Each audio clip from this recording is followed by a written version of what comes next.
શનિવારનો video lecture છે, એટલે કે 18 તારીખનો 18 જુલાઈનો વિડિયો લેક્ચર છે.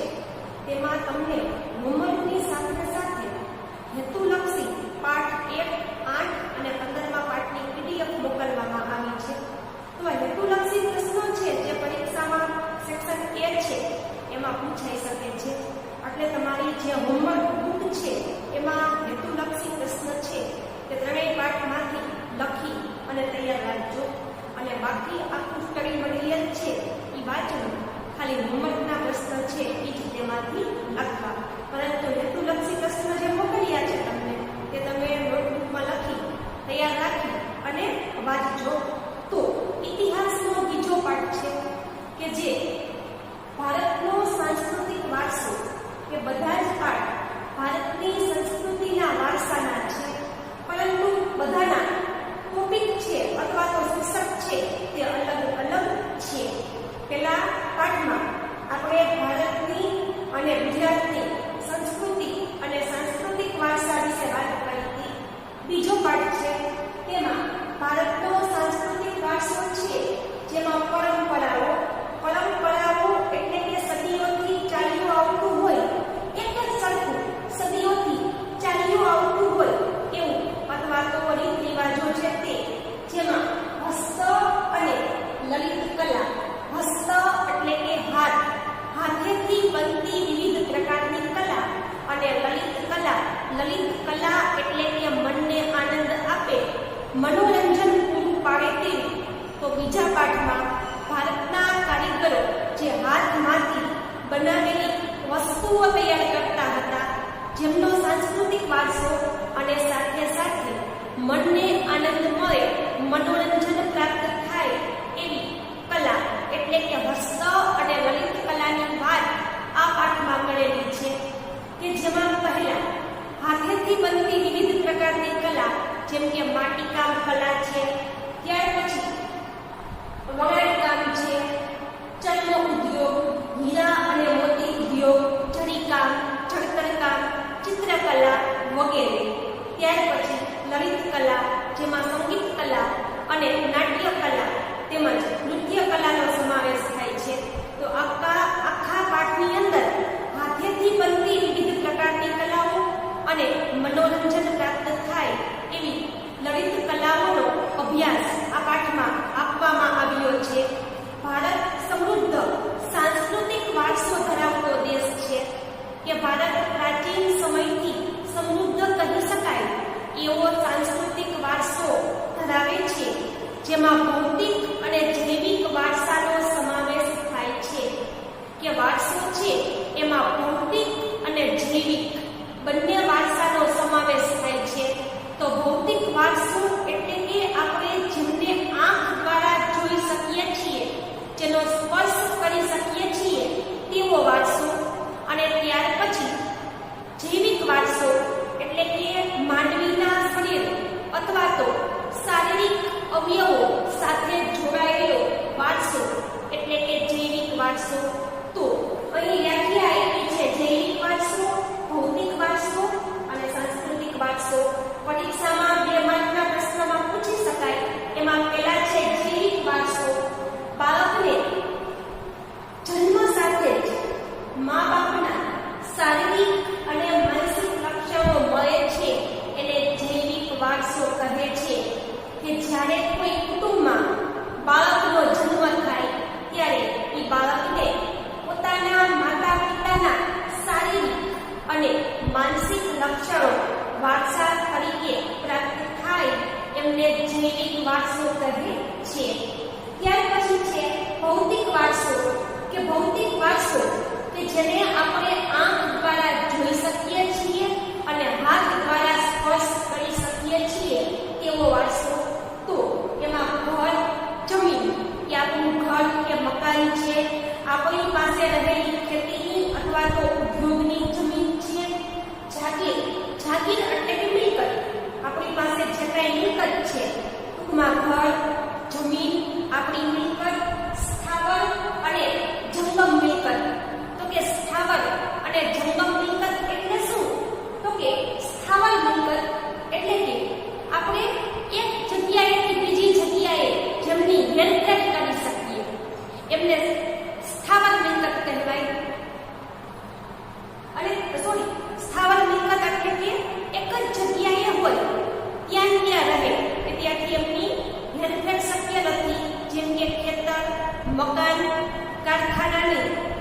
કારખાનું છે તે કે જે પોતાની જગ્યાએથી ખસેડી શકાતા નથી એવી મિલકતને સ્થાવર મિલકત કહેવાય, કે કાયમ માટે એક જ જગ્યાએ રહેલી હોય તેવી.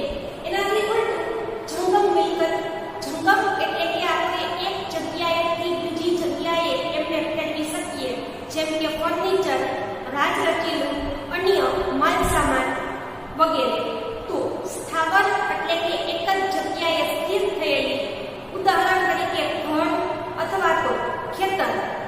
જ્યારે જંગમ મિલકત કે જેમને હેરફેર શક્ય છે એવી મિલકત, જેમ કે ફર્નિચર અને અન્ય માલસામાન.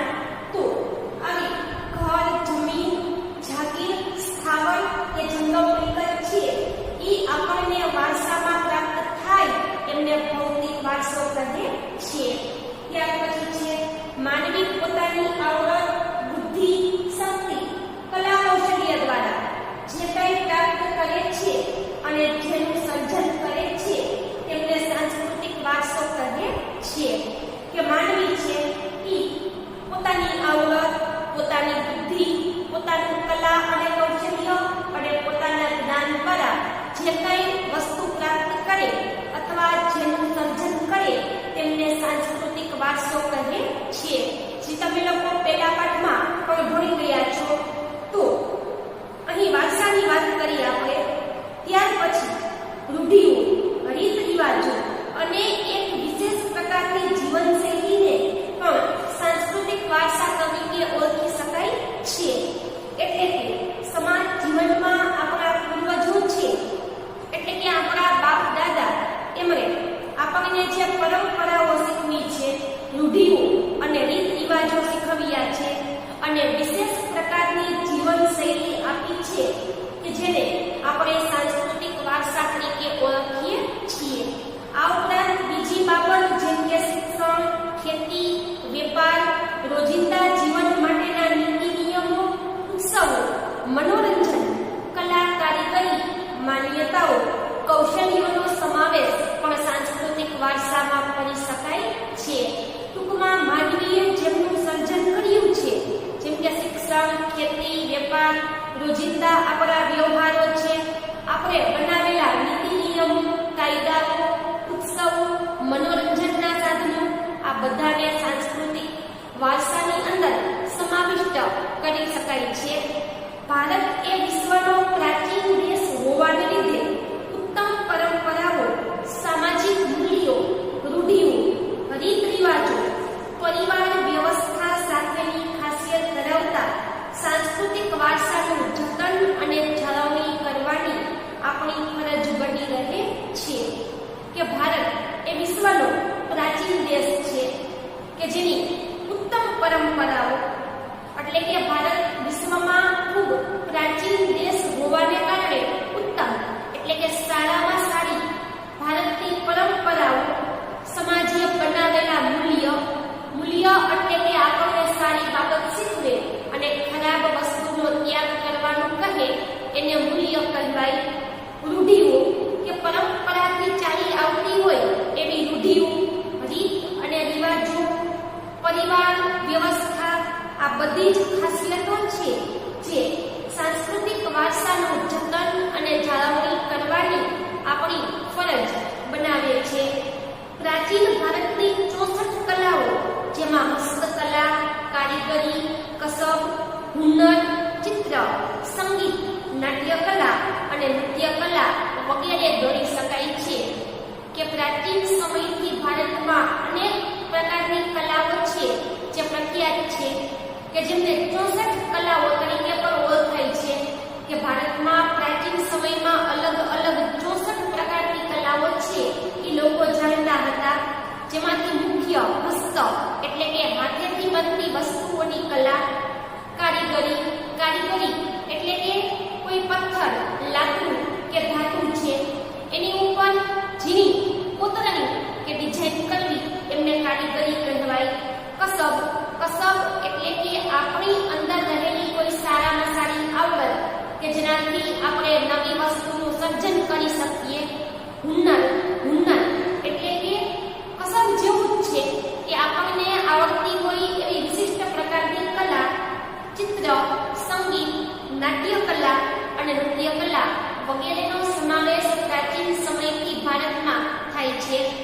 આપણી પ્રાચીન મુદ્રાઓ પણ મૂલ્યવાન હતી કે ભારતમાં અનેક રાજા મહારાજાઓએ મુદ્રા એટલે કે ચલણી સિક્કાઓ બહાર પાડ્યા હતા જે મૂલ્યવાન હતા.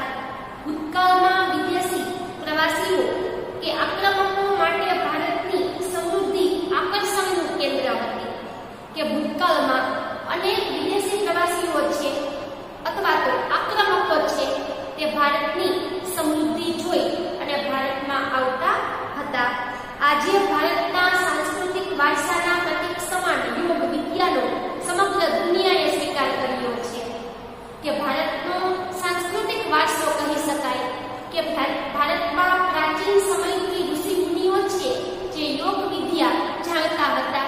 તો આ યોગ વિદ્યા છે એનો આજે સમગ્ર વિશ્વએ સ્વીકાર કર્યો છે કેમ કે શરીરને તંદુરસ્ત રાખવા માટેની આ ખૂબ જ એક સારી વિદ્યા છે અને તેના પરિણામ સ્વરૂપ વિશ્વમાં 21મી જૂનનો દિવસ છે એને વિશ્વ યોગ દિવસ તરીકે ઉજવવામાં આવે છે કે ભારતની પ્રાચીન કહી શકાય એવી યોગ વિદ્યા છે એનો આજે સમગ્ર વિશ્વએ સ્વીકાર કર્યો છે અને ભારતની યોગ કલાને વધારે મહત્વ આપવા માટે થઈ અને 21મી જૂનનો દિવસ છે તે પસંદ કરી અને વિશ્વ યોગ દિવસ તરીકે એને મનાવવાનું નક્કી કરવામાં આવ્યું છે. એમની પાછળનું એક ભૌગોલિક કારણ એ છે કે 21મી જૂનનો દિવસ છે આ દિવસ લાંબો અને રાત ટૂંકી હોય છે એટલે કે દિવસનો સમયગાળો છે એ 13 થી 14 કલાકનો હોય છે અને રાત છે એ ટૂંકી હોય છે એટલે આ દિવસે અલગ અલગ સમયે લોકો યોગ કરી શકે અને એમનું મહત્વ સમજી શકે એટલા માટે 21મી જૂનનો દિવસ છે એ વિશ્વ યોગ દિવસ તરીકે નક્કી કરવામાં આવેલો છે. ત્યાર પછી છે ભારતીય કસબીઓની કરામત કે ભારતના કારીગરો છે એ જે કાંઈ કલાનું સર્જન કરતા તો એમની કરામત અથવા તો એમના હાથ દ્વારા જે સુંદર કલાઓ તૈયાર થતી હતી તે ભારતના સાંસ્કૃતિક વારસાનું સૌંદર્ય ભારતીય કારીગરો અને કસબીઓની ઉન્નત પારંગતતામાં સમાયેલું છે કે ભારતનો સાંસ્કૃતિક વારસો છે એમનું સૌંદર્ય ભારતીય કારીગરો એટલે કે ભારતના કારીગરો અને કસબ જાણનારા કસબીઓ છે એમની હુનર અથવા તો એમની હસ્તકલાની પારંગતતા એટલે કે નિષ્ણાંત હોવું કે ભારતના કારીગરો અને કસબીઓ છે એ હસ્તકલામાં નિષ્ણાંત હતા. ભારતના ભાતીગળ જીવનને તેઓએ તેમની કલા કારીગરી અને હુનર ઉદ્યોગ દ્વારા કુશળતાથી વિકસાવેલ છે કે ભારતની ભાતીગળ એટલે કે પંચરંગી સંસ્કૃતિ છે એમાં અનેક કારીગરો અને કસબીઓ છે તેમણે પોતાની હુનર એટલે કે આવડ દ્વારા ભારત છે એમના ઉદ્યોગો છે એમને કુશળતાથી એમનો વિકાસ કરેલો છે. ટૂંકમાં ભારતના કારીગરો અને કસબીઓ છે એ સદીઓથી હુનર કલામાં એટલે કે કોઈ પણ એક વિષય અથવા તો કલા સારી રીતે જાણતા હતા જેમાં ભરત ગૂંથણ કાષ્ઠ એટલે કે લાકડું ભરત ગૂંથણ લાકડામાંથી બનતી કલા માટીકામ ધાતુકામ ચિત્રકલા ચર્મ એટલે કે ચામડાનો ઉદ્યોગ મીના કારીગરી એટલે કે દાગીનામાં રંગ કે મીણો પૂરવાની કલા નકશીકામ કે લાકડા અથવા ધાતુ ઉપર બારીક અથવા તો જીવું નકશીકામ કે કોતરણી કામ કરવું અકીક એક પ્રકારનો ચમકતો પથ્થર કે જેને અલગ અલગ આકાર આપી અને એમાંથી દાગીના બનાવી શકાય છે અને હીરાને લગતી કૌશલ્ય કારીગરી શિલ્પ સ્થાપત્ય શિલ્પ એટલે કે કોઈ દેવ કે દેવીની મૂર્તિઓ કે પ્રતિમાઓ બનાવવી સ્થાપત્ય એટલે કે બાંધકામ કરવું હાથ વણાટ હાથેથી વણી અને તૈયાર કરવામાં આવતા કાપડ આ બધી ભારતની કારીગરીની એક આગવી ઓળખ ગણાય છે. તો હવે આપણે આજના દિવસના મુખ્ય ટોપિક છે એમાં પહેલું છે માટીકામ કલા એમની વિશે માહિતી મેળવીએ. પરીક્ષામાં 3 માર્ક્સના પ્રશ્ન છે સેક્શન સી જેમાં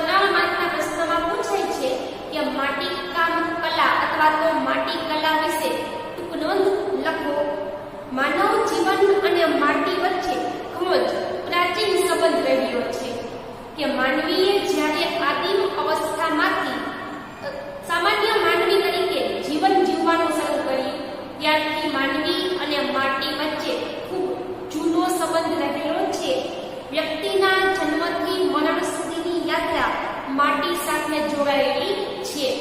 કે વ્યક્તિનો જન્મ થાય ત્યારથી લઈ અને મૃત્યુ પામે ત્યાં સુધી તે માટીની સાથે જોડાયેલો છે.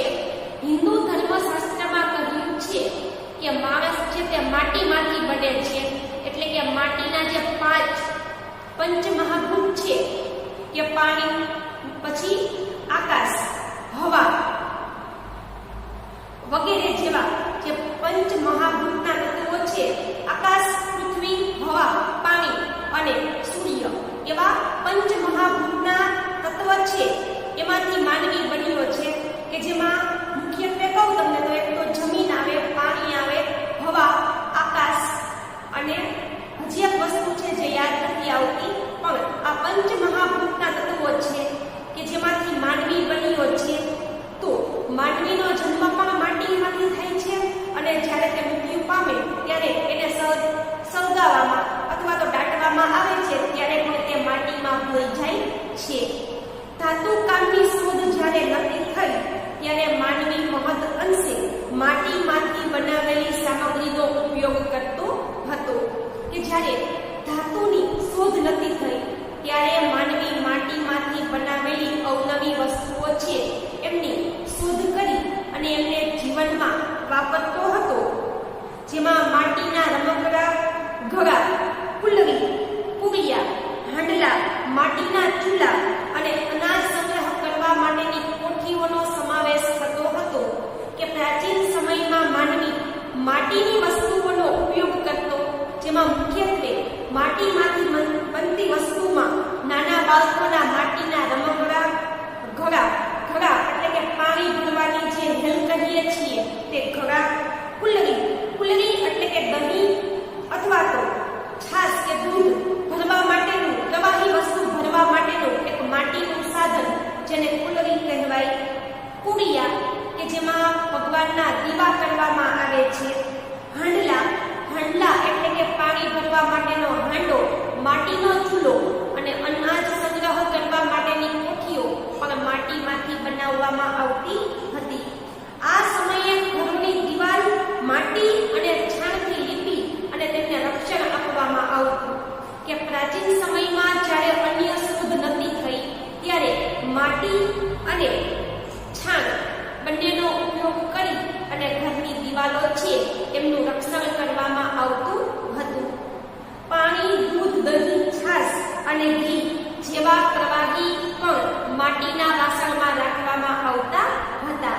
કે જેનો પ્રવાહીમાં સમાવેશ થાય કે પાણી, દૂધ, દહીં, છાશ, ઘી વગેરે પ્રવાહી વસ્તુઓ માટીના વાસણમાં ભરવામાં આવતી હતી. રસોઈના વાસણ પણ માટીના રહેતા. લોથલ, મોહેંજો-દડો અને હડપ્પા સંસ્કૃતિ સમયના માટીના લાલ રંગના પવાલા, બરણી, રકાબી વગેરે વાસણો મળી આવ્યા છે.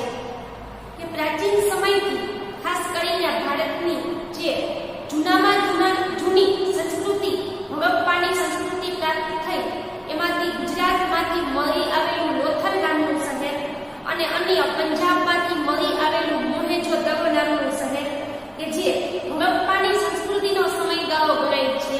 તો અહીં લાલ કલરના પવાલા એટલે કે પાણી કે છાશ ભરવા માટેનું એક પ્રકારનું લાંબુ સાધન હોય તે, ત્યાર પછી બરણી, રકાબીઓ વગેરેનો સમાવેશ થાય છે. કુંભારનો ચાકડો માટીકામ માટેનું પ્રાચીન ભારતનું પ્રથમ યંત્ર ગણી શકાય છે. કે કુંભારનો જે ચાકડો છે કે જેની ઉપર કુંભાર માટીના વાસણ હાલમાં પણ બનાવે છે. તો કુંભારનો આ ચાક છે જે પ્રાચીન ભારતનું પ્રથમ યંત્ર ગણી શકાય છે. કે જેની મદદથી અનેક પ્રકારના માટીના વાસણ તૈયાર કરવામાં આવતા હતા. આજે પણ નવરાત્રિમાં ગરબા છે કે અંદર દીવો હોય અને એવો માટીનો કાણા પાડેલો ઘડો આજે પણ જોવા મળે છે. કે નવરાત્રિમાં માતાજીના ગરબા છે કે આ ગરબા મોટે ભાગે માટીમાંથી બને છે.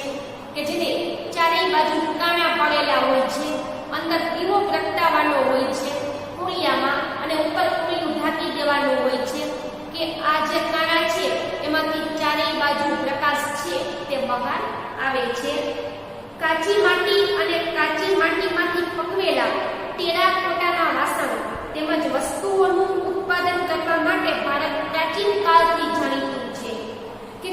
માટી એટલે કે જે આપણને સીધી રીતે જ પ્રાપ્ત થાય છે એવી કાચી માટી કે જેમાં પાણી ભેળવી અને વાસણ બનાવવામાં આવતા, અને કાચી માટીમાંથી પકવેલા ટેરાકોટાના વાસણ.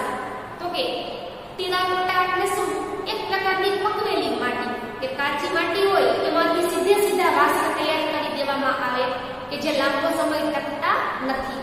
એને બદલે જો કાચી માટીમાંથી વાસણ બનાવી અને એમને અગ્નિમાં તપાવવામાં આવે તો એમાંથી જે પાકી માટીના વાસણ તૈયાર થાય એને અંગ્રેજીમાં ટેરાકોટા કહે છે.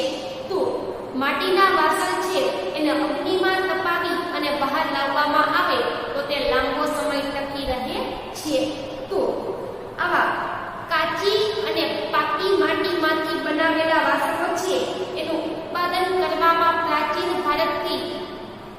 સમયથી ભારત દેશ જાણીતો છે, જેનો ખ્યાલ દક્ષિણ ભારતના નાગાર્જુન કોંડા અને ગુજરાતનું લાંગણજ મહેસાણા જિલ્લાનું એક સ્થળ જ્યાંથી હાથેથી બનાવેલી માટીના વાસણના જૂના અવશેષ ઉપરથી જાણી શકાય છે કે પ્રાચીન સમયથી ભારત છે એ કાચી અને પાકી માટીમાંથી બનાવેલા વાસણ બનાવવાની કલા જાણે છે.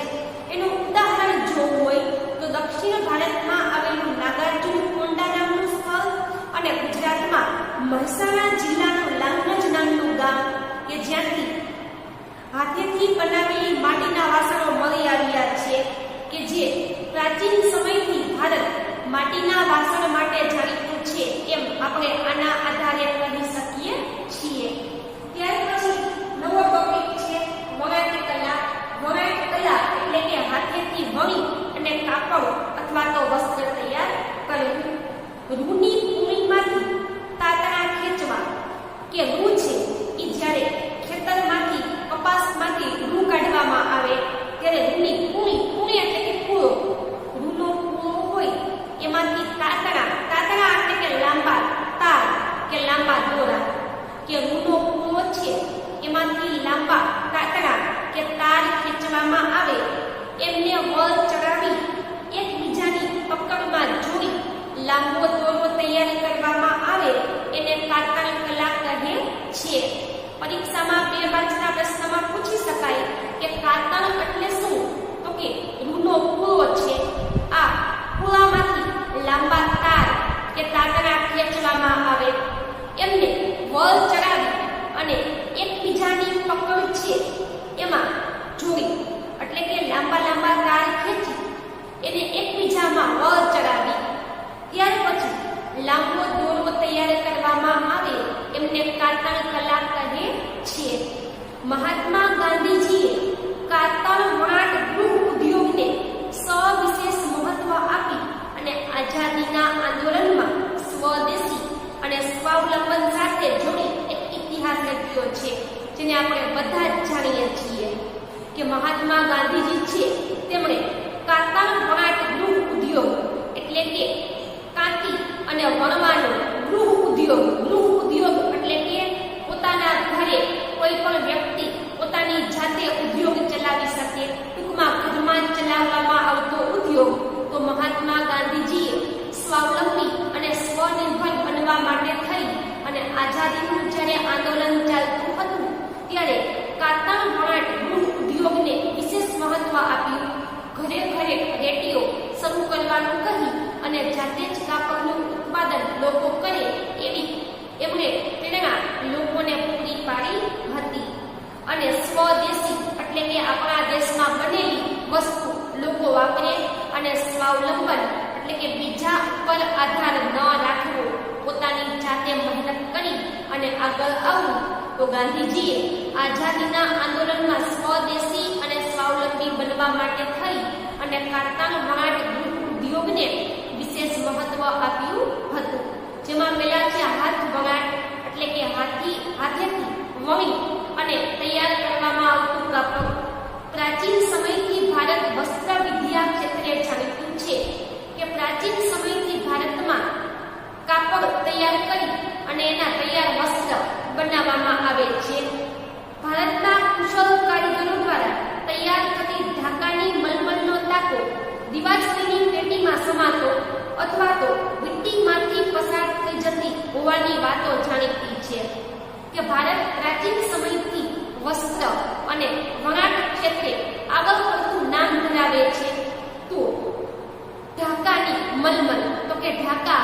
બાંગ્લાદેશની રાજધાની, ભારતનો પડોશી દેશ પૂર્વ ભારતમાં આવેલો બાંગ્લાદેશ એમની રાજધાની, પરંતુ આઝાદી પહેલા ભારતનો એક ભાગ. તો ભારતનો પ્રાચીન સમયમાં ઢાકા નામનું શહેર છે એમની મલમલ એટલે કે એક પ્રકારનું રેશમી કાપડ કે જેમાંથી ટાકો એટલે કે એક કાપડ નહીં પણ આખું કાપડ છે એ જેમાં સમાયેલું હોય એને ટાકો કહેવાય. ઉદાહરણ તરીકે આપણે કાપડ ખરીદવા જઈએ તો દુકાનદાર છે એ આપણને જે ટાકામાંથી કાપડ કાપીને આપે એને ટાકો કહેવાય, કે જેમાં અનેક સંખ્યામાં કાપડ વિખરાયેલું હોય છે. તો એવું કહેવાય છે કે ઢાકાના કારીગરો જે મલમલ બનાવતા હતા એમનો તાકો તો કેટલો મોટો હોય, તો એક દિવાસળીની પેટીમાં સમાઈ જાય એટલે કે જે બાકસ છે એમાં સમાઈ જાય એટલો મુલાયમ, અથવા તો ઢાકાના કારીગરો જે મલમલની સાડી બનાવતા એ નાની વીંટીમાંથી પસાર થઈ જાય એટલી મુલાયમ હતી એવી વાતો જાણીતી છે. કાશ્મીર સહિત ભારતમાં બનતા ગાલીચા, પાટણના પટોળા, કાંજીવરમ અને બનારસી સાડીઓ, રાજસ્થાનની બાંધણીઓ જેવા હાથ વણાટના બેનમૂન હુન્નરના નમૂના ભારતની એક આગવી ઓળખ ગણાય છે. કે ભારતનું જમ્મુ કાશ્મીર રાજ્ય છે એ પ્રાચીન સમયથી વર્તમાન સુધી ગાલીચા બનાવવા માટે જાણીતું છે. કે ગાલીચા એટલે કે ઘરે લાદી હોય એમાં પાથરવા માટેનું એક પ્રકારનું કાપડનું સાધન. કે ઘરે કંઈ શુભ પ્રસંગ હોય, લગ્ન પ્રસંગ હોય અથવા તો કોઈ મહેમાન આવવાના હોય તો લાદીમાં બેસાડવાને બદલે ગાલીચો છે એ પાથરી અને મહેમાનો છે એમનું સ્વાગત કરવામાં આવે છે.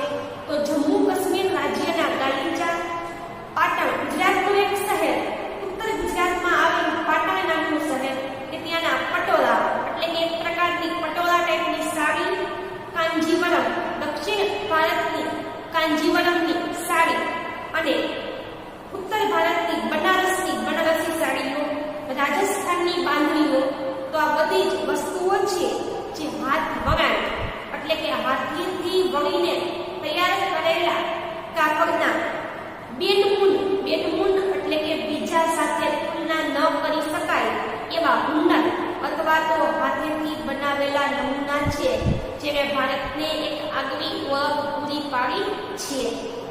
ગુજરાતમાં સોલંકી યુગના સુવર્ણકાળ દરમિયાન તે વખતે પાટણમાં અનેક કારીગરો આવીને વસ્યા હતા. કે ગુજરાતમાં જ્યારે સોલંકી વંશના રાજાઓનું શાસન હતું ત્યારે સુવર્ણકાળ ગણવામાં આવતો હતો. સુવર્ણ એટલે કે સોનું અને કાળ એટલે કે સમય, તો સોનાનો સમય. એવું કહેવાય છે કે ગુજરાતમાં જ્યારે સોલંકી વંશના રાજાઓ રાજ્ય કરતા હતા ત્યારે ગુજરાતમાં સોનાનો સમય ચાલતો હતો. તો સોનાનો સમય કોને કહેવાય? તો રાજા છે ઈ પ્રજા ઉપર પ્રેમ અને સન્માન રાખતી હોય, દરેક નાગરિકોનું કલ્યાણ થાય એવી ભાવના રાજાના મનમાં હોય. આર્થિક, સામાજિક, સાંસ્કૃતિક અને શૈક્ષણિક રીતે કોઈ પણ રાજ્ય સમૃદ્ધ હોય કે જ્યાં કારીગરો, ખેડૂતો, સામાન્ય નાગરિકો બધા જ છે એને કામ મળતું હોય, ગરીબાઈ ન હોય, લોકો હળી મળીને રહેતા હોય, સંપની ભાવના હોય, તો આવા રાજ્યને સુવર્ણકાળ કહેવાય છે. તો ગુજરાતમાં સોલંકી રાજાઓના સમયમાં પાટનગર એટલે કે સોલંકી રાજાઓની રાજધાની પાટણ છે ત્યાં તેમણે અનેક કારીગરો જેમને સાલવીઓ તરીકે પણ ઓળખાય છે એમણે સોલંકી રાજાઓએ અનેક કારીગરોને પોતાના રાજ્યમાં આશ્રય આપ્યો હતો. તેમની આવડત અને કૌશલ્યને લીધે ખાસ કરીને પાટણના પટોળા જગતભરમાં વિખ્યાત બન્યા. કે પાટણના કારીગરો છે એ ખૂબ જ સારી રીતે પટોળા બનાવવાની કલા જાણતા હતા. એટલે એમની આવડત અને કૌશલ્ય એટલે કે તેનામાં રહેલી આવડત અને તેનામાં રહેલી જે કૌશલ્ય અથવા તો નિષ્ણાતતા, તો આને કારણે પાટણના પટોળા છે એ આખા વિશ્વમાં વિખ્યાત બન્યા. પાટણનું આ હુન્નર આશરે 850 વર્ષ કરતા પણ પ્રાચીન હોવાનું જણાય છે. કે પાટણનો આ હાથેથી થતો વણાટકામનો ઉદ્યોગ છે એ 850 વર્ષ કરતા પણ વધારે જૂનો છે એમ એક ગ્રંથમાંથી માહિતી મળે છે.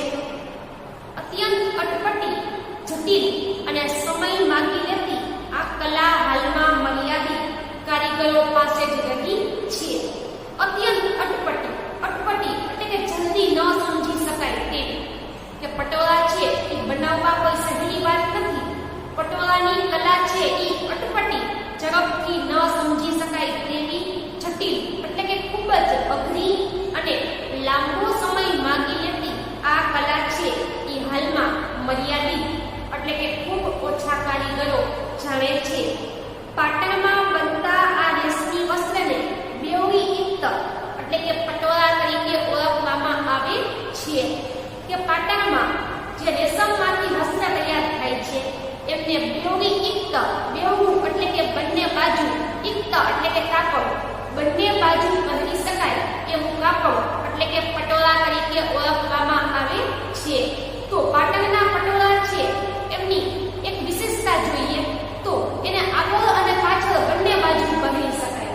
સામાન્ય રીતે કોઈ વસ્ત્ર હોય તો એને આપણે પાછળની બાજુ ન પહેરી શકીએ કેમ કે એની ડિઝાઇન ઝાંખી હોય, પણ પાટણના પટોળા એવી રીતે તૈયાર કરવામાં આવે છે કે કોઈ પણ વ્યક્તિ એને આગળ અને પાછળ બંને બાજુ પહેરી શકે, બેવડી ઇક્ત તરીકે ઓળખાય છે. પટોળા વર્ષ સુધી ટકી શકે છે અને એનો રંગ પણ જતો નથી. કે પટોળાની વિશેષતા જોઈએ તો તે વર્ષો સુધી એવા ને એવા ટકી રહે છે. કે પટોળાનું કાપડ એટલું મજબૂત હોય છે કે વર્ષો સુધી તે ટકે છે અને તેમનો રંગ પણ જતો નથી. પરંતુ બજારમાં એમની કિંમત 15 થી 20 હજારથી લઈ અને વધારે કિંમત એમની બજારમાં હોય છે. એટલા માટે એમનું કાપડ અત્યંત મજબૂત અને કલર એકદમ પાકો હોય છે. એટલે જ કહેવત છે કે પડી પટોળે ભાત ફાટે પણ ફીટે નહીં. એટલે કે ભાત એટલે કે ડિઝાઇન, પટોળામાં એવી ડિઝાઇન કરવામાં આવી છે કે લાંબા સમયે કદાચ તે ફાટે છતાં પણ એમનો રંગ ક્યારેય જતો નથી. એટલે કે પડી પટોળે ભાત, પટોળામાં એવી ડિઝાઇન કરવામાં આવી કે લાંબા વર્ષ પછી તે ફાટશે પણ એમની ડિઝાઇન ઝાંખી થશે નહીં. ત્યાર પછી જે ભરત ગૂંથણ કલા, તો કે ભરત એટલે કે કાપડ છે એમાં સોય દોરાની મદદથી અવનવી ડિઝાઇન કરી અને ભરત કામ કરવું અને ગૂંથણ એટલે કે સૂયાની મદદથી ઊન હોય એમાંથી અલગ અલગ ગૂંથણના નમૂના તૈયાર કરવા, જેમ કે સ્વેટર, મફલર, ત્યાર પછી કાન ટોપી, પગના અને હાથના મોજા વગેરે. હડપ્પા અને મોહેંજો-દરોના ઉત્ખનન દરમિયાન મળેલી મૂર્તિઓ અને પુતળાના વસ્ત્ર ઉપર ભરત ગૂંથણ કામ જોવા મળ્યું છે. કે ભારતમાં હડપ્પાની સંસ્કૃતિ 5000 વર્ષ કરતાં પણ વધારે જૂની ગણાય છે. તો હડપ્પા સંસ્કૃતિ છે એમાં ખાસ કરીને મોહેંજો-દરો નામનું શહેર છે તે ઉત્ખનન એટલે કે જમીનમાંથી ખોદીને જ્યારે બહાર કઢાયું ત્યારે એમાંથી જે મૂર્તિઓ અને માણસના પુતળાઓ મળી આવ્યા તેમાં ભરત ગૂંથણવાળા વસ્ત્ર આ મૂર્તિ અને પુતળાઓએ પહેરેલા હતા. એટલે કહી શકાય કે ભારતમાં ભરત ગૂંથણની કલા ખૂબ જ પ્રાચીન છે. ભારતમાં પુરુષો, સ્ત્રીઓ અને બાળકોના વસ્ત્ર ઉપર ભરત ગૂંથણ કરવાની પરંપરા ઘણી પ્રાચીન છે. કે નાના બાળકો, સ્ત્રીઓ અને પુરુષો એમના જે કંઈ વસ્ત્ર છે એમની ઉપર ભરત ગૂંથણ કરવાની કલા પ્રાચીન સમયથી ભારતમાં જાણીતી છે. સિંધુ સંસ્કૃતિના સમયે સિંધ, સૌરાષ્ટ્ર અને કચ્છના સ્ત્રી પુરુષોના વસ્ત્ર ઉપર ભરતકામ જોવા મળ્યું છે. કે સિંધુ સંસ્કૃતિ એટલે કે હડપ્પા સંસ્કૃતિના જે અવશેષો પ્રાપ્ત થયા એમાં સિંધ એટલે કે હાલમાં પંજાબ અને પાકિસ્તાનનો અમુક ભાગ, સૌરાષ્ટ્ર અને કચ્છના સ્ત્રી પુરુષો છે એમના વસ્ત્ર ઉપર ભરતકામ જોવા મળતું હતું. એ જ રીતે કાશ્મીરનું કાશ્મીરી ભરત પણ ભારતમાં ખૂબ જ જાણીતું છે. કે કાશ્મીરી ભરત છે એ ભણતા વાર લાગે છે પણ તે ખૂબ સુંદર કલા છે. આ ઉપરાંત ગુજરાતમાં જામનગર, જેતપુર, ભુજ અને માંડવી સહિતના વિસ્તારો બાંધણી અને એમની પરંપરાગત શૈલી માટે જાણીતા છે. કે ગુજરાતમાં બાંધણીની સાડી અને એમના ડ્રેસ મટીરિયલ્સનો જે ઉદ્યોગ વિકસ્યો છે જેમાં મુખ્ય શહેરો છે જામનગર, જેતપુર, ભુજ અને કચ્છનું માંડવી શહેર. તો આ શહેરોમાં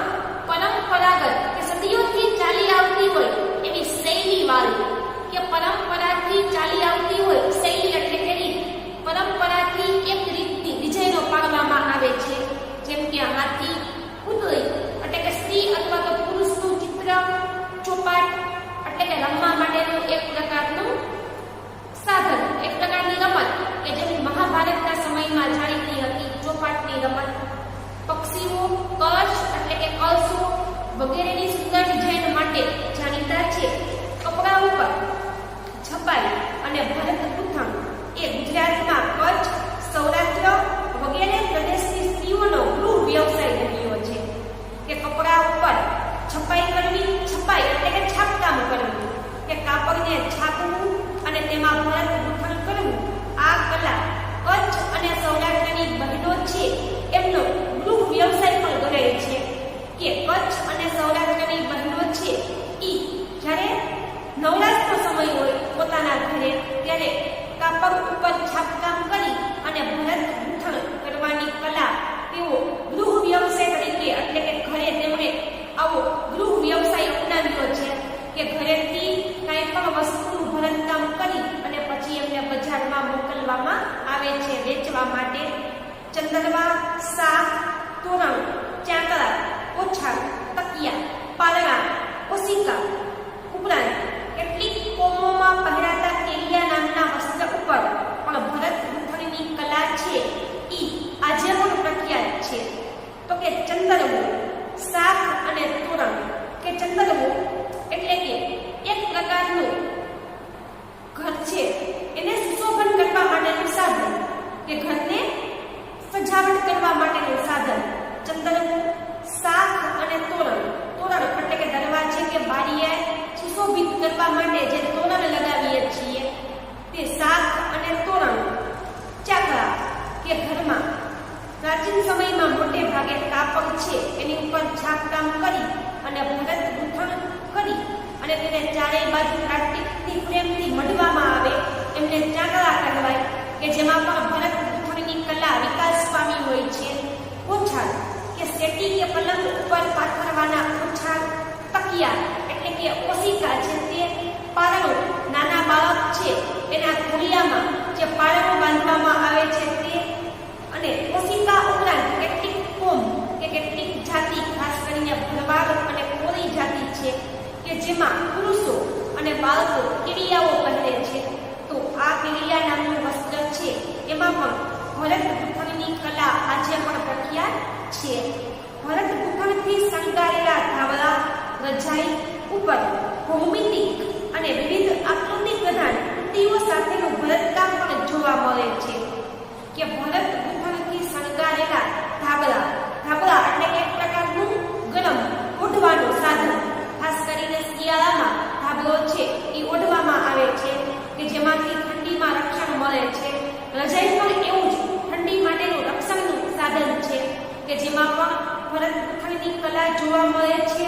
આ ઉપરાંત ભૂમિતિના વિવિધ પ્રકારના આકારો ડિઝાઇન તરીકે એમાં છાપવામાં આવે છે. કચ્છનો બન્ની નામનો વિસ્તાર છે ત્યાં જગ જેવી કોમ રહે છે એમની ભરત કલા દેશ વિદેશમાં પ્રખ્યાત છે. કે કચ્છનો બન્ની નામનો વિસ્તાર કે જ્યાં જગ નામની એક જાતિ રહે છે એમની ભરત કલા છે એ ભારતમાં જ નહીં પણ વિશ્વભરમાં પ્રખ્યાત છે. આમ હાથ વણાટ કલા અને ભરત ગૂંથણ કલામાં ભારત આગવું સ્થાન ધરાવે છે. ત્યાર પછી છે ચર્મ એટલે કે ચામડામાંથી બનતો ઉદ્યોગ. પ્રાચીન ભારતમાં મૃત્યુ પામેલા જાનવરોના ચામડાનો વિવિધ ઉપયોગ થતો. કે પ્રાચીન સમયમાં કોઈ જાનવર કે પ્રાણી મૃત્યુ પામતું ત્યાર પછી એમનું ચામડું છે એમાંથી વિવિધ પ્રકારની વસ્તુઓ બનાવવામાં આવતી હતી. પ્રાણીના મૃત્યુ પછી પરંપરાગત રીતે ચામડું કમાવવામાં આવતું. કે પ્રાણીનું મૃત્યુ થાય ત્યાર પછી પરંપરા કે રીત રિવાજ પ્રમાણે ચામડું કમાવવું એટલે કે કાઢવું. કે કોઈ પણ પ્રાણીનું મૃત્યુ થાય પછી રીત રિવાજ પ્રમાણે એ પ્રાણીનું ચામડું છે એને કાઢી અને સાફ કરવામાં આવતું. ખેતી માટે કૂવામાંથી પાણી કાઢવા માટેની કોસ, પાણીની મશક અને પખાલોમાં ચામડાનો ઉપયોગ થતો. કે પ્રાચીન સમયમાં જ્યારે અન્ય ધાતુ કે અન્ય વસ્તુની શોધ નથી થઈ ત્યારે ખેતી કરવી હોય તો કૂવામાંથી પાણી કાઢવું હોય તો પાણી કાઢવા માટેની કોસ છે જે ચામડામાંથી બનાવવામાં આવતી. પાણીની મશક કે પ્રાચીન સમયમાં જ્યારે અન્ય ધાતુની શોધ નથી થઈ ત્યારે નદી કે તળાવમાંથી પાણી ઘરે ભરીને લાવવું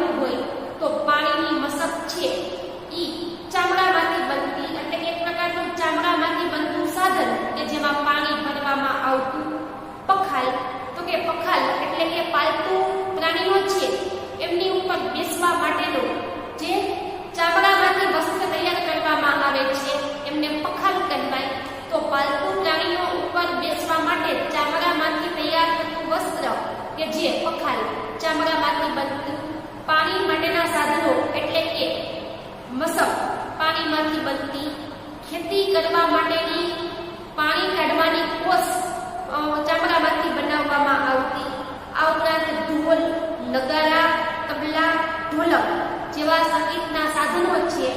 લુહારની ધમણ એટલે કે લુહાર છે એમનું ખાસ કરી અને યંત્ર બનાવવા માટેના જે સાધનો હોય છે લુહારની ધમણ કહેવાય કે જેમાં તે અવનવી વસ્તુઓ તૈયાર કરે છે.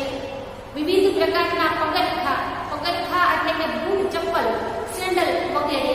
તો વિવિધ પ્રકારના પગરખા પ્રાણીને બાંધવા માટે પણ ચામડાનો ઉપયોગ કરવામાં આવતો. યુદ્ધમાં વપરાતા ઢોલમાં પણ પ્રાણીના ચામડાનો ઉપયોગ થતો. કે યુદ્ધમાં જે ઢોલ વપરાતો એમાં પણ પ્રાણીના ચામડાનો ઉપયોગ કરવામાં આવતો. ભારતનો ચર્મ ઉદ્યોગ આગવું સ્થાન ધરાવતો. વિવિધ પ્રકારની ચામડાની ભરત ગૂંથણવાળી મોજડીઓ, પગરખા, ચામડાના પાકીટ, પટ્ટા, ઘોડા અને ઊંટ જેવા પ્રાણીઓની પીઠ ઉપર મૂકવામાં આવતા સાજ, પલાણ, લગામ તેમજ ચાબુક માટેની દોરીઓ પણ ચામડામાંથી બનતી. કે ભારતમાં ચામડાનો ઉદ્યોગ છે એ આગવું કે વિશેષ સ્થાન ધરાવતો હતો, જેમાં ચામડામાંથી તૈયાર થતી ભરત ગૂંથણવાળી મોજડીઓ કે પગમાં પહેરવાની સ્ત્રી અને પુરુષની ભરત ગૂંથણ કરેલી ચામડામાંથી તૈયાર થયેલી મોજડીઓ, પગરખા એટલે કે બૂટ, ચામડામાંથી બનતા પાકીટ, પટ્ટા, ઘોડા અને ઊંટ જેવા પ્રાણીઓ છે એમની પીઠ ઉપર મૂકવામાં આવતું સાજ કે ઊંટ અને ઘોડા છે એમની પીઠ ઉપર બેસવું હોય તો સાજ નામનું જે સાધન ચામડામાંથી બનતું. પલાણ, લગામ. તો ઘોડા અને ઊંટ જેવા પ્રાણીઓ ઉપર બેસવા માટેનો એક પ્રકારનું ચામડાનું વસ્ત્ર જે સાજ તરીકે ઓળખાય છે. પલાણ વિશે બહુ ખ્યાલ નથી. લગામ એટલે કે પાલતુ પ્રાણીઓ છે એને કાબુમાં રાખવા માટે જે ચામડામાંથી દોરી બનાવવામાં આવે છે એને લગામ કહેવાય. આ ઉપરાંત ચાબુક કે જે પણ એક પ્રકારની ચામડામાંથી બનતી દોરી કે જે પાલતુ પ્રાણીઓને કાબુમાં રાખવા માટે વાપરવામાં આવતી હતી. તો કે લગામ ખાસ કરીને ઊંટ કે ઘોડાને ચલાવતા હોઈએ તો એમના નાક અને મોંમાં દોરડું બાંધવામાં આવે જે મોટે ભાગે ચામડામાંથી બને છે, જેને લગામ કહેવાય કે જેના દ્વારા એ પ્રાણી યોગ્ય રીતે વર્તન કરે છે. ચાબુક તો કોઈ પણ પ્રાણીને મારવા માટે થઈ અથવા તો એમને કાબુમાં રાખવા માટે થઈ અને ચામડામાંથી જે દોરી બનાવવામાં આવે છે એને ચાબુક કહે છે. આમ ચર્મ ઉદ્યોગ પણ ભારતનો પ્રાચીન ઉદ્યોગ ગણાય છે. અને ત્યાર પછી આજના દિવસનો છેલ્લો ટોપિક જોઈએ, હીરા મોતી કામ અને મીના કારીગરી. તો હીરા, મોતી એમાંથી સુંદર વસ્ત્ર અને આભૂષણ તૈયાર કરવા અને દાગીના કે આભૂષણમાં કલર એટલે કે મીણો પૂરવાની કલા ભારતમાં પ્રાચીન સમયથી જાણીતી છે. ભારતની પૂર્વ, પશ્ચિમ અને દક્ષિણ એમ 3 દિશામાં 7,517 કિલોમીટર લાંબો દરિયા કિનારો આવેલો છે. કે ભારત દ્વીપકલ્પીય સ્થાન ધરાવે છે એટલે કે ભારતની પૂર્વ, પશ્ચિમ અને દક્ષિણ 3 દિશામાં સમુદ્ર આવેલો છે, જેમની કુલ લંબાઈ 7,517 કિલોમીટર છે. તો હીરા મોતીનો ઉપયોગ મોટા પ્રમાણમાં સમુદ્ર દ્વારા થાય છે. કે હીરા અને મોતી મોટે ભાગે સમુદ્રમાંથી પ્રાપ્ત થાય છે. દરિયાઈ માર્ગની મુસાફરી ખેડી અને દરિયા પારના દેશો સાથે વેપારી સંબંધને કારણે હીરા મોતીનો વેપાર વર્ષોથી ભારત કરી રહ્યો છે. કે દરિયાઈ માર્ગ કે જ્યારે પ્રાચીન સમયમાં અન્ય માર્ગની શોધ નથી થઈ ત્યારે દરિયાને માર્ગ તરીકે પસંદ કરી અને દરિયા પારના દરિયાની બીજી બાજુના દેશ છે એમની સાથે વેપાર કરી અને હીરા મોતીનો વેપાર મોટે ભાગે કરવામાં આવતો હતો. ભારતના કારીગરોએ બનાવેલા હીરા મોતીના આભૂષણની વિદેશમાં પહેલેથી જ ખૂબ માંગ રહી છે. કે ભારતના કારીગરોએ જે હીરા મોતીના આભૂષણો બનાવ્યા છે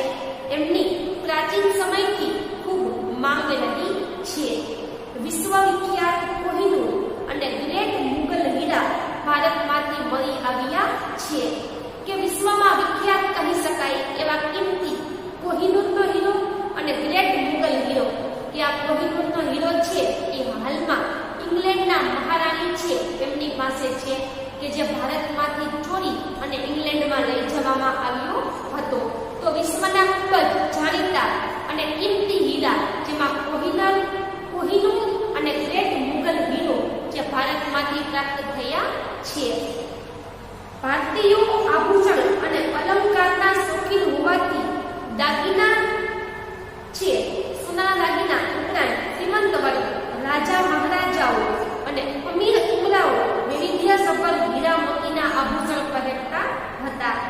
કે ભારતીય લોકો આભૂષણ એટલે કે દાગીનાઓના પ્રાચીન સમયથી શોખીન છે, કે જેમાં સોનાના દાગીના, આ ઉપરાંત હીરા અને મોતીના દાગીના છે. કે રાજા મહારાજાઓ, શ્રીમંત એટલે કે પૈસાદાર વર્ગના લોકો, અમીર અને ઉમરાઓ એટલે કે રાજા છે, એમની નીચે રહેલા માણસો કે જે રાજાના ગામ અને શહેર છે એમનું રક્ષણ કરતા. તો કે શ્રીમંત વ્યક્તિઓ, રાજા મહારાજાઓ, અમીર અને ઉમરાઓ છે જે વિવિધતાથી ભરેલા હીરા અને મોતીના આભૂષણો પહેરતા હતા. પ્રાચીન સમયમાં રાજા મહારાજાઓ, શ્રેષ્ઠીઓ અને મહાજનો હીરા મોતી માણેક પન્ના, પોખરાજ, નીલમ જેવા રત્નોનો ઉપયોગ વસ્ત્રાભૂષણની શોભા વધારવા માટે કરતા હતા. કે પ્રાચીન સમયમાં રાજા અને મહારાજાઓ, કે રાજા એટલે કે નાના રાજા અને મહારાજા એટલે કે મોટા સામ્રાજ્યના રાજા હોય તે, શ્રેષ્ઠી એટલે કે ખૂબ ધનવાન અથવા તો ખૂબ જ શ્રીમંત વ્યક્તિ અથવા તો કોઈ પણ સારો ઉદ્યોગ કે ધંધો ચલાવતી હોય તેવી વ્યક્તિ, મહાજન ખાસ કરીને વેપારી વર્ગના લોકો, સોની વાણિયાઓ અથવા તો વેપારી વર્ગના લોકો કે જેઓ હીરા, મોતી, માણેક, પન્ના, પોખરાજ, નીલમ આ બધા હીરાના અલગ અલગ કલર અને નામ છે, એમના રત્નનો ઉપયોગ કરી અને વસ્ત્ર એટલે કે કપડા અને પોતાના આભૂષણ કે પોતાના કપડા અને આભૂષણમાં હીરા અને મોતી છે તે ટકાવી અને એમને પહેરતા હતા. આ ઉપરાંત રાજા મહારાજાઓ અને બાદશાહોના સિંહાસન, તો કે હિન્દુ ધર્મમાં રાજા અને મહારાજા, મુસ્લિમ ધર્મના બાદશાહ, એમના સિંહાસન એટલે કે રાજા મહારાજાને બેસવા માટેની એક પ્રકારની ખુરશી જેને સિંહાસન કહેવાય, મુગટ એટલે કે માથામાં પહેરવાનો એક પ્રકારનો મુગટ, ગળામાં પહેરવાની માળાઓ, બાજુબંધ એટલે કે હાથ છે એમાં જે બાજુ છે આ બાજુ ઉપર પહેરવામાં આવે એને બાજુબંધ કહેવાય. આ ઉપરાંત એમાં વગેરે વિવિધ પ્રકારના રત્ન છે તે જડાવતા હતા. ગુજરાતમાં મોતીકામનો સવિશેષ ઉપયોગ થતો આવ્યો છે. કે ગુજરાત રાજ્યમાં મોતી છે એ વિવિધ પ્રકારે ઉપયોગમાં લેવાય છે.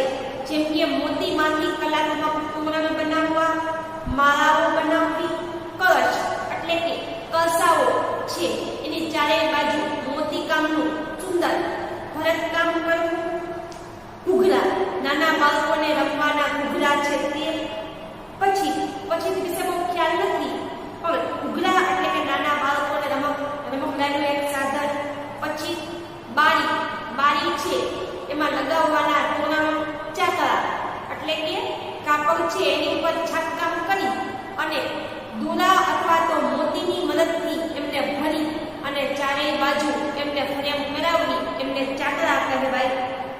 આ ઉપરાંત લગ્નમાં જે નાળિયેર હોય છે તેમાં પણ મોતીથી શણગારવામાં આવે છે. માથે રાખવાની ઈંધોણી, પંખા કે પ્રાચીન સમયમાં હવા ખાવા માટેના પંખા કે વીજળા છે તે, બળદ માટેના સુશોભન કરેલા મોળિયા કે પ્રાચીન સમયથી લોકો પાલતુ પ્રાણીઓને પાળે છે, જેમાં બળદ છે એમના માથે જે શિંગડા હોય એમાં સુશોભન કરેલા મોળિયા લગાવવામાં આવે છે. શિંગડા ઝૂલ કે બળદ કે પાલતુ પ્રાણી છે એની શિંગડા માટેની ઝૂલ વગેરે ગૂંથવાની કલા કારીગરી અદ્ભુત રહેલી છે. ભારતભરમાં આ સઘળી કામગીરી એ હસ્તકલા કારીગરી તરીકે પરંપરાગત જોવા મળે છે. કે ભારતમાં પ્રાચીન સમયથી હીરા મોતીની કલા છે એ પરંપરાગત રીતે વિકાસ પામી છે. દુનિયાભરના દેશોમાં સોના, ચાંદી અને મીના કારીગરીની કલામાં આપણો દેશ અગ્રીમ સ્થાને છે.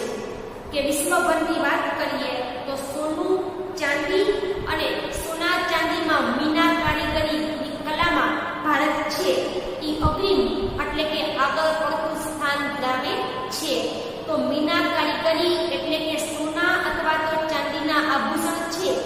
જેમાં વિવિધ પ્રકારના રંગ પૂરી અને દાગીનાઓની શોભા વધારવા માટેની કલાને મીના અથવા તો મીના કારીગરી પણ કહે છે. તો આપણે ત્યાં સોના અને ચાંદીના વિવિધ પ્રકારના અલંકાર એટલે કે સોના અને ચાંદીના દાગીનાઓ છે, જેમાં ગળામાં પહેરવાની માળા અને હાર, હાથની વીંટી, એરિંગ એટલે કે કાનમાં પહેરવાની બુટ્ટી, કંગન એટલે કે બંગડી અથવા પાટલા, ચાવી રાખવાનો ઝુમકો. તો આમાં કૌશલ્યતા અને નિપુણતા ધરાવતા કારીગરો મીના કારીગરી વડે લાલ, લીલો અને વાદળી રંગ પૂરી અને ઘરેણાની શોભા વધારતા હતા. કે પ્રાચીન સમયથી ભારતમાં મીના કારીગરીની કલા વિકાસ પામી છે. તો સ્ત્રીઓના ખાસ કરીને માળા, હાર, વીંટી, એરિંગ, કંગન, ચાવીનો ઝુમકો છે કે જે સોના અને ચાંદીમાંથી તૈયાર થાય, એમાં કૌશલ્ય એટલે કે સારામાં સારું જેમને આવડે છે અને નિપુણ એટલે કે અત્યંત હોશિયાર કારીગરો છે તે મીના અથવા તો મીના કારીગરી દ્વારા લાલ, લીલો અને વાદળી કલર પૂરી અને ઘરેણાની શોભા વધારી આપતા હતા. મીના કારીગરીનું કૌશલ્ય ધરાવતા કારીગરો જયપુર, લખનઉ, દિલ્હી, વારાણસી અને હૈદરાબાદમાં વિશેષ જોવા મળે છે. તો આપણા દેશમાં મીના કારીગરી જાણતા મહત્વના શહેરો હોય, પરીક્ષામાં 2 માર્ક્સના પ્રશ્નમાં પૂછી શકાય, જેમાં જયપુર છે તે લીલા કલર માટે, લખનઉ ગુલાબી કલર માટે, દિલ્હી જયપુર છે તે લાલ, ત્યાર પછી લખનઉ ગુલાબી, દિલ્હી લીલો, વારાણસી ગુલાબી અને હૈદરાબાદ કાળા કલરની મીના કારીગરી માટે ખૂબ જ જાણીતું છે. તમને થતું હશે કે કલરની માહિતી મારી પાસે કેમ છે? તો જૂનું પાઠ્યપુસ્તક છે એમાં માહિતી આપેલી હતી કે જયપુર લાલ, ત્યાર પછી દિલ્હી લીલો, લખનઉ ગુલાબી, ત્યાર પછી વારાણસી તે પણ ગુલાબી અને હૈદરાબાદ કાળા કલરની મીના કારીગરી માટે પ્રાચીન સમયથી ભારતમાં જાણીતું છે. તો આજના દિવસે ભારતની વિવિધ પ્રકારની હસ્તકલાઓ છે તે અને જૈવિક, ભૌતિક અને સાંસ્કૃતિક વારસાની માહિતી આપણે મેળવી. ત્યાર પછી અગાઉનો વિડિયો લેક્ચર છે એમાં આની પછીના આગળના જે મુદ્દાઓ છે તે જોશું. છતાં પણ કોઈ પણ વિદ્યાર્થીને કાંઈ પણ જાતનો પ્રશ્ન હોય તો મારો નંબર છે એમાં ફોન કરી અને પ્રશ્ન તમે પૂછી શકો છો. અને તમને જે હોમવર્ક આપવામાં આવે છે એ સમાજની હોમવર્ક બુકમાં લખવું અને જે સ્ટડી મટીરિયલ આખું મોકલવામાં આવે છે નવનીતમાંથી, તો એમાંથી જે હોમવર્કના પ્રશ્ન પૂછ્યા હોય એટલા જ લખવા, બાકી વાંચન માટે છે.